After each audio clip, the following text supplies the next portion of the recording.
हरियाणा के नेता अंगूठा छाप है। शिक्षा मंत्री महिपाल टांडा है। देश का शिक्षा मंत्री महिपाल टांडा मुझे खुद डरेगा कि बच्चे कैसे पढ़ाओ स्टेट में। अब महिपाल टांडा को हो सकता है एजुकेशन की स्पेलिंग आती हो, मैं लिख के दे सकता है बात।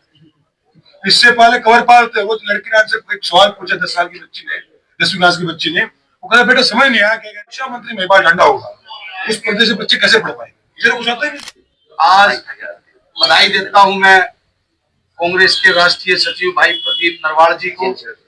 इन्होंने बहुत ही शानदार कार्यक्रम आज हमारी नेता हमारी बहन प्रियंका गांधी जी के जन्म दिवस पर 54 किलो के लड्डू को केक के रूप में कटवाकर सभी कार्यकर्ताओं, हजारों की संख्या में आज कार्यकर्ता इनके कार्यालय में इकट्ठे हुए और प्रियंका जी के जन्म दिवस को बड़े धूमधाम से मनाया। मेरे से पहले हमारे ग्रामीण के जिला अध्यक्ष भाई अनिरुद्ध चौधरी जी ने, भाई प्रदीप जी ने, बहन मनीषा जी ने मनरेगा के बारे में विस्तार से आपको बताया।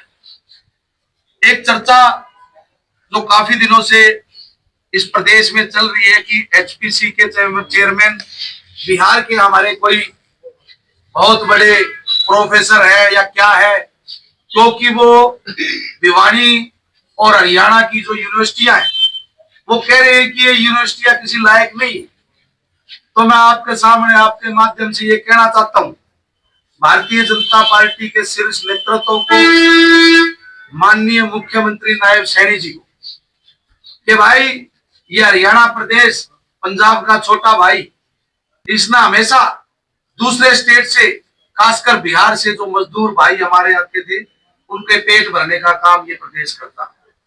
आज एक बिहार का ऐसा ऑफिसर ये लेकर आए हैं जिन्होंने हरियाणा की नौकरियों पे डाका डालने का काम किया है। आप पिछली जितनी भी भर्तियां हरियाणा में हुई है उन सब में बाहर के ये प्रत्याशी, बाहर के कैंडिडेट जो हरियाणा में नौकरी पा रहे हैं, तो ये कैसा इंसाफ है भाई।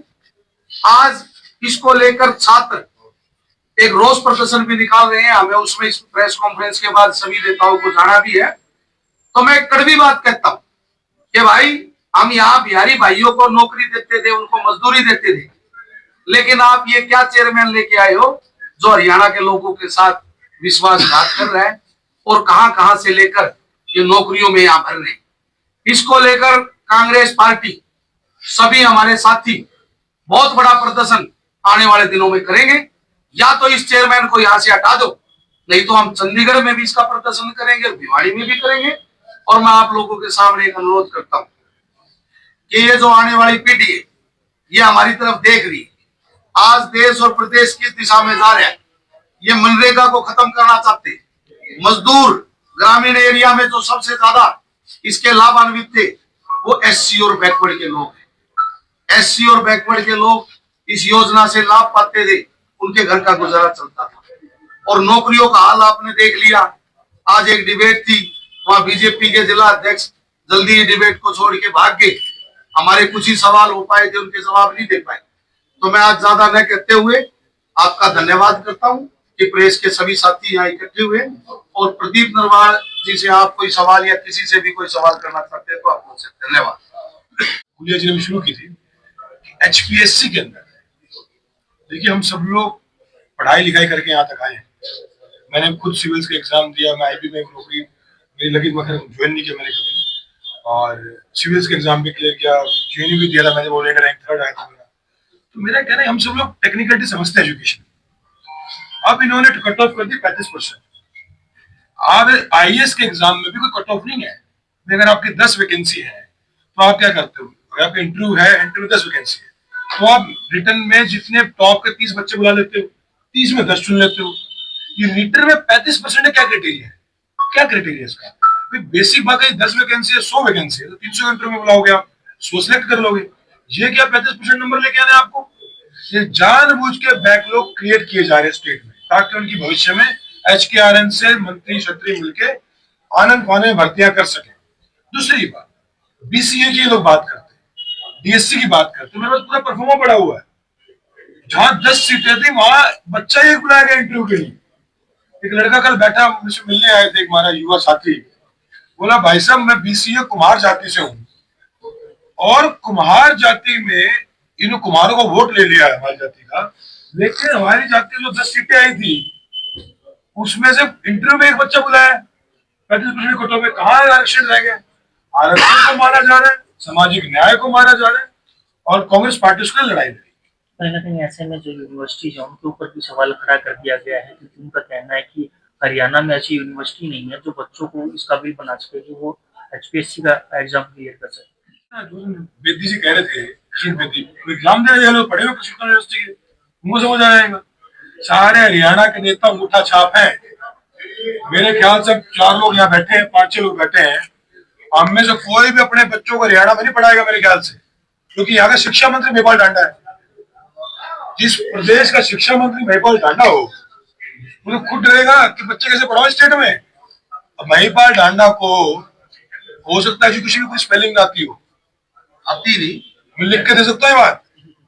इससे पहले कवर पाल थे, वो लड़की ने हमसे एक सवाल पूछा 10 साल की बच्ची ने, 10वीं क्लास की बच्ची ने, वो कहता बेटा समझ नहीं आया क्या कह रही। राजनीति है, पहले भी देता हूँ, वो एक्सपीरियंस थे, संजीदगी में। भाई एजुकेशन मिनिस्टर कम से कम ऐसा बना दो, कम से कम भाई जो थोड़ा संजीदा एजुकेशन के प्रति, जो कुछ आता हो, बेसिक नॉलेज हो।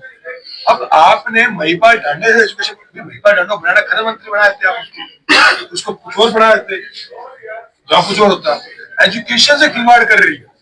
मतलब मैंने कई बार लोगों को मैंने कहा, जिस प्रदेश का शिक्षा मंत्री महिपाल टांडा होगा, उस प्रदेश से बच्चे कैसे पढ़ पाएंगे? इधर कुछ आता ही नहीं उसको।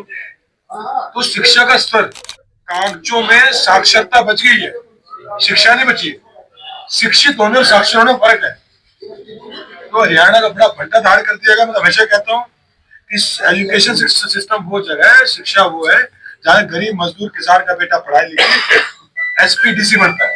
अब इन्होंने ऐसे नेता बिठा दिए हैं जो खुद नहीं पता शिक्षा का था ना पता, मजाक बन गया। यूनिवर्सिटी में आए थे टांडा साहब, एक लड़का ने सवाल पूछा था इंग्लिश में, सुमित ब्रांड ने, उसको समझ नहीं आया, कुछ आइडिया नहीं है। और ये हरियाणा दुर्भाग्य है। मैं इसलिए कह रहा हूँ, आप पहली जगह ऐसे बैठे हैं जहाँ वर्ल्ड बैंक की लेकर यूएन की बात हो रही है। आप बाकी पत्रकारों से पूछना दूसरे जिले में आगे कि वैसी बातें होती है, पक्ष पक्ष दोनों बात कर रहा हूँ मैं। This is degradation of politics, this is a big degradation of politics, जहाँ नेताओं को समाज से लेके, शिक्षा से लेके, यूनिवर्सिटी कल्चर से लेके कुछ ज्ञान नहीं बहुत सारे नेताओं को। दुर्भाग्य है ये। और भिवानी हमारी क्रांति धरती, छात्र राजनीति धरती है, तो यहाँ पे सबको ज्ञान है।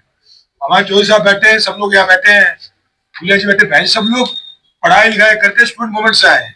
ऐसे में शिक्षा मंत्री भिवानी आए थे, उनका ये कहना था कि जो नई एजुकेशन पॉलिसी आई है वो बच्चों के लिए, छात्रों के लिए, सबके लिए बेहतर है, क्योंकि कांग्रेस के समय में जो शिक्षा नीति थी वो ऐसी थी कि उस समय सिर्फ बच्चों को यही पढ़ाया जाता था कि राजाओं के द्वारा इसको मार दिया, उसको काट दिया। पर अब जो शिक्षा नीति लाई गई है वो बेहतर शिक्षा नीति है, और इस तरह से लेकर के उन्होंने कांग्रेस पर तंज कसा। बेहतर कैसे है, कैसे है, बेहतर कैसे है, ये किसी ने पूछा? उसमें सिर्फ बेहतर कैसे है। कांग्रेस के टाइम पे महिपाल टांडा जैसे शिक्षा मंत्री बन सकते थे, और कांग्रेस के टाइम पे ऐसे लोग अगर यूनिवर्सिटी एडमिशन लेते तो होता नहीं। अब वैसे लोग एडमिशन होने लग गए, महिपाल टांडा से लोग प्रोफेसर बने हैं। I am very shocked.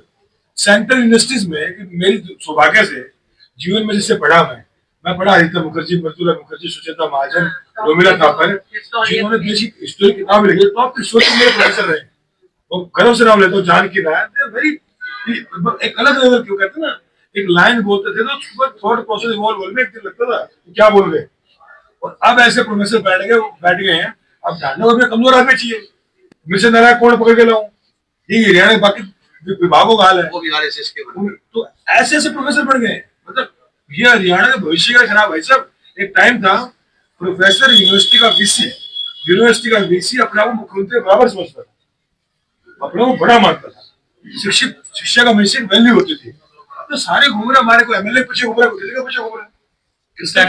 आपने कहा कि महिपाल टांडा जो शिक्षा मंत्री हैं उनके होते हुए आप अपने बच्चों को यहाँ नहीं पढ़ा, तो सवाल सुनो। तो इस तरह मुख्य विपक्षी दल कांग्रेस है हरियाणा में, उसको आवाज नहीं उठानी चाहिए शिक्षा को लेके, कहीं न कहीं सड़कों पे नहीं आना चाहिए? तो विपक्ष के पास चॉइस आए, बैठे हम लोग, बैठे बहन जी बैठे, भाई बैठे, सभी लोग बैठे ही हैं, वही तो बात करें। छपेगी, कितनी आप लोग दिखाएंगे? देखो मेरे तो बच्चे भी, मेरे तो क्या बहन हो गया, लेकिन मेरा ये कहना है भाई, मैं तो खुद आदमी हूँ, पर ऐसे में मेरा कहना है मैं आपके, लेकिन आप आपके आपके मेरी उजाली देखिए एक टाइम था जब कपिल सिब्बल जैसे एचआरडी मंत्री थे, हाईली एजुकेटेड टॉप लॉयर, वो लोग मंत्री थे। आज इनका ये कहने का मतलब बात ऐसी है, दरअसल अगर बात करें तो अक्सर देखा जाता है कि कांग्रेस पीसी तक तो ठीक है, बट जमीनी हकीकत की अगर बात करें तो वहाँ कहीं ना कहीं मुद्दों से दूर होती नजर आती है।